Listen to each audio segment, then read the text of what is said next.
Hey, gym owners.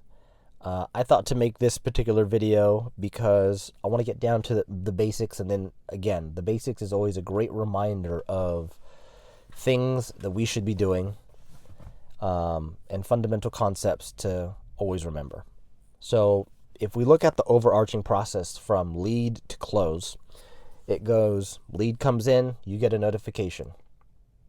Then you call, right? You book an appointment. The book appointment shows up, they get closed. Okay. So a couple things we need to know is the conversation that you have is going to determine if they come in or not. And the conversation you have in the gym is going to determine if they get closed or not. So essentially you're going to be having two conversations. And based on the quality of those conversations is going to determine if you make money or not. Now, these are all lagging indicators. You need a lot of leads. Well, you need leads. You need booked appointments. You need people to show up. So those are the three main indicators if you are on your way to closing more deals. Now, the more leads you get, that means the more booked appointments you'll need to get out of the leads. The more booked appointments you get, as in, you call them, you book appointments, and then you book appointments, and then the shows. But at each stage, it's going to filter down. So meaning, if you get 20 leads a week, you're not going to get 20 booked appointments and 20 closed. That's just not how the numbers will work. So let's say you get 20 and you book like 5. So you have a 25% booking rate, as in you got 20 leads, you booked 5, that's 25%. It should be closer to like 40. Out of the 5 you book, how many of them actually show up? If 3 of them show up, you have a 60% booking rate, which is on the upper echelon, right? If you have a two people book out of the 5, that's 40%, right? Then if 2 people show up, you close 1, that's 50%, because 1 out of 2. 2 showed up, 1 closed, that's 50%. And if you haven't even gotten to that point yet, we don't really know how well you're doing based on these kind of metrics, because we are not able to see how well you're doing. Now, if you got 10 leads and you called all of them, none of them picked up, what that typically will mean, or if you have like 10 leads but no booking, that means the quality and the quantity of your follow-up and your lead nurture, which is essentially follow-up, is poor. You're not doing good, and you don't understand what poor is. But these are kind of the things I'm watching. Is out of all the leads, how many are you actually booking? And out of the ones that are booking, how many are showing? And out of the ones that are showing, how many are you closing? This tells me where you're stuck. And based on where you are stuck will determine where you need to work on things. So here's a couple examples.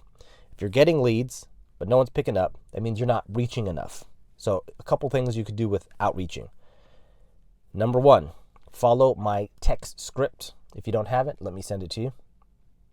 Number 2 is you need to call. Call more, call often, call twice a day, every day for like 5 days straight, Monday through Friday. On the weekends, I kind of just text people. Leave them alone on the weekends. That's their time to like turn off. Monday through Friday is typically optimal to be calling people. Those are typically business days. So do those things that will help your lead to booking ratio, lead to pickups. Okay, that's just simply getting people to pick up the phone. Now, if you're getting a poor booked appointment, like you're talking on the phone, typically it means a couple things. 1, you're making it about you and your program. You're not making it about them. So what do I mean by making it about them? You got to understand what are their goals, and like think about this. This is like a little checklist to every single lead you talk to and you're trying to book. This is like a little checklist you need to mark off. What is their goal? What are they trying to achieve? Why are they trying to achieve it? Like, oh, I want to lose 30 pounds. Oh, 30 pounds, cool. Why 30 pounds? Okay, why 30 pounds? Oh, it's when I felt my best. It's when you felt your best? What do you mean by that? Another layer, right? So what are their goals, why, and maybe just another layer. And then you got to ask them, okay, let's say you're down 30 pounds. How do you think you'd feel? Bang, I'm future pacing them. I'm getting in their head to understand, why do they want this? Why do they want to lose weight? Why do they want to work on that? Okay, let's say a year 2 years goes by and you're not down 30 pounds and you still feel the same way, you're still stuck, how do you think you'd feel? I feel like I'd wasted my time. Yeah, totally. And then you're trying to understand the flip side of that coin, which is, why aren't you moving forward? Like, how would you feel? Because at the end of the day, most people are in their own heads. So you got to get them to think about all these different things in order to encourage them and self-motivate them to actually want to show up. So if you're calling and people are picking up and the quality of your conversations is not leading to a booking, your conversation needs to improve. Okay, so that's like the first conversation you're having. And then secondly, after that, you book appointments. The software should allow you to book appointments in there, and it'll send the address and it'll send reminders so people will show up. So when people show up, if you're getting people showing up and you're not closing, that means your script and how you practice and how well you've practiced your script is also poor. So a couple things to practice. I have, and I'll even revert back to this, I have 2 videos where we have a meeting with 2 gym owners, me and one of them, Jay Rowe from Real Fitness Solutions, role play a booking call script and sales objections. It's a great training video. So if you don't have those, I'll send those to you so that you can practice the main objections and the phone call script, as in the sequence of questions that are being asked. That's super important. So the main objections in an in-person conversation are, I need to think about it, or I don't, it's too much money, or I need to talk to my partner. And those are really the main ones. If you hear anything other than that, you didn't do a good enough job upstream. Okay, you didn't do a good enough job upstream. So other than that, these are kind of the main things we think about. Lead to pickup to booking to show to close.